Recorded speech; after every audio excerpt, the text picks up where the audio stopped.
সবার উদ্দেশ্যে আমি একটা কথা বলি যে সকল ভাইদের ছেলে এবং মেয়ে এসএসসি পরীক্ষা দিচ্ছেন, সবার কাছে অনুরোধ, যদি কারো সন্তান পরীক্ষাতে ফেল করে পাস না করে থাকেন, তাদের মনে আঘাত দিয়ে কথা বলবেন না, তাদের বুঝাইবেন, সান্ত্বনা দেবেন, বলে এই বছরে না হলেও সামনের বছরে ভালোভাবে পরীক্ষা দেবে, কিন্তু মনে কষ্ট দিয়ে কথা বলবেন না।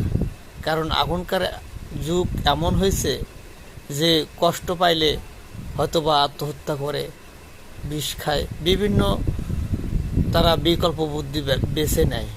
তো দয়া করে কাউকে মনে কষ্ট দিয়ে কথা বলবেন না।